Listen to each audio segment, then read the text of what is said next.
Hey guys, this मुस्कान। आज मैं आपको बताने वाली हूँ कि पेपर 7 में इंग्लिश ऑनर्स पेपर 7 में आप क्या क्या चीज़ पढ़ करके जाएंगे, सब्जेक्टिव हो या objective.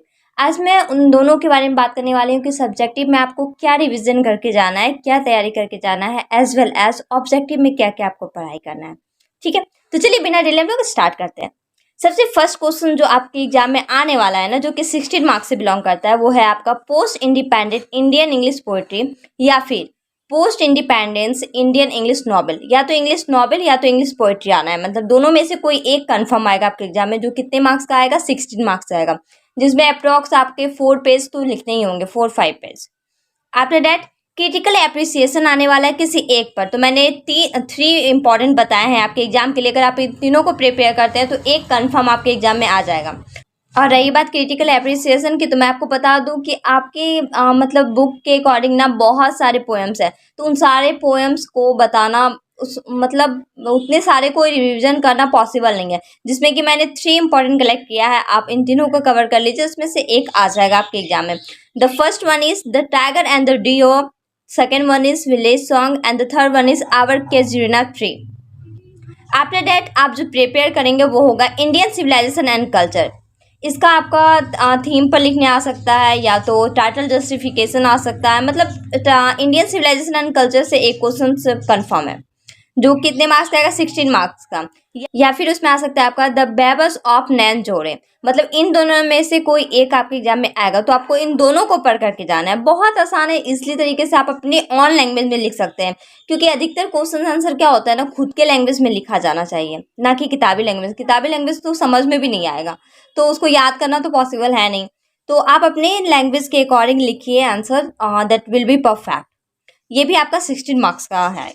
Waiting for the Mahatma Gandhi का समरी आप प्रिपेयर कर लीजिए, हो जाएगा। या फिर कैरेक्टर स्केच अगर करना है, श्री राम का कैरेक्टर स्केच कर लीजिए, जो कितना मार्क्स आएगा, 16 मार्क्स आएगा। ये 4 नंबर का क्वेश्चन की बात कर रही हूँ मैं।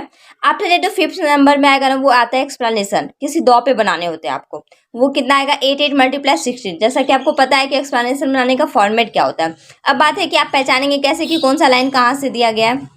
तो फर्स्ट नंबर में जो भी लाइन आएगा ना, या तो और करके या तो आपका डायरेक्ट ए नंबर, वो आपका पोएम से आएगा। पोएम में बहुत सारे हैं, जैसा कि मैं अभी जस्ट बताने वाली हूँ आपको। तो पोएम से आएगा। And the second one is, second जो आएगा वो आएगा आपका इंडियन सिविलाइजेशन एंड कल्चर से। And the third one is the बेबस ऑफ नैन जोड़े। देखिए क्या होता है कि जब पूछा जाता है ना, तो ए नंबर में अगर और करके दिया तो वो भी पोएम से ही होगा, और बी नंबर में अगर और करके भी दिया और बी नंबर भी दिया तो वो इंडियन सिविलाइजेशन एंड कल्चर से। And the third one is the बेबस ऑफ नैन जोड़े से आएगा। इसका और करके भी देगा तो सेम इसी से आएगा। ठीक है, मतलब टोटल आपके 6 पूछे जा सकते हैं, 5 भी दे सकते हैं, 4 भी दे सकते हैं, लेकिन 3 ये कंफर्म है। जो कितने मार्क्स का होगा, 16 मार्क्स का होगा। 8 मार्क्स वो आपको बनाने होंगे। After that last one is objective, जो कि 20 मार्क्स का आता है। इसको बनाने के लिए मैं अभी आपको बताती हूँ कि आपको क्या क्या तैयारी करके जाना है और कैसे करके जाना है। ये है कुछ आपके पोएम्स, जिसका कि मैंने एक्सप्लेनेशन में बताया आपको। The lotus, our casuarina tree, Baugmaree, मैन peri.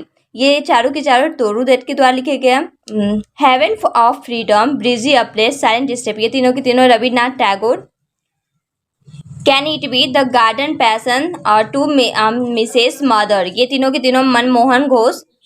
Revelation, transformation, rose of God, trance of waiting, tiger and the deer, a dream of surreal science, ये सारे के सारे श्री अरबिंदो के द्वारा लिखे गए हैं। Caprice, if you call me, village song, the queen's revival, to my fairy fancies, summer woods, the soul's prayer, ये सारे के सारे Sarojini Naidu. Noon, peacock, time और सेपर्ड सेप्ट, ये सारे के सारे हरिंद्रनाथ चट्टोपाध्याय के द्वारा लिखा गया है। Philosophy, enterprise, marriage, night of the scorpion in India, ये पांचों के पांचों निजीम इजैकिल।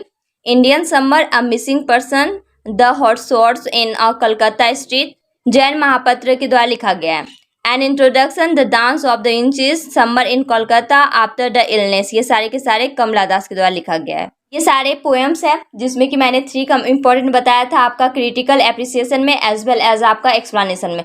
एक्सप्लेनेशन में 2 बनाने हैं, तो आप बना सकते हैं Indian civilisation and culture, and the last one is the बेबस ऑफ नैन जोड़े। सिंपल है। अभी जो ऑब्जेक्टिव प्रिपेयर करना है ना, आपको गेस्ट पेपर में जहां से भी स्टार्टिंग दिया गया है, यहाँ पर 2010 से दिया गया, आपके गेस्ट पेपर में जहां से भी स्टार्टिंग है, चाहे 12 से हो, 11 से हो, 14 से हो, आप टोटली रिमेंबर कर लेंगे कि कौन सा पोएम किसके द्वारा लिखा गया है, कौन सा मतलब चीज कहाँ से लिया गया, वो सारा सारा का सारा रिमेंबर होना चाहिए, तभी आपका 20 आउट ऑफ 20 आ सकता है, 20 आउट ऑफ 18 आ सकता है, ऐसे करके आ सकता है। ओके, तो ऑब्जेक्टिव के लिए बेस है आपका ऑल टू ऑल कवर होना ऑब्जेक्टिव।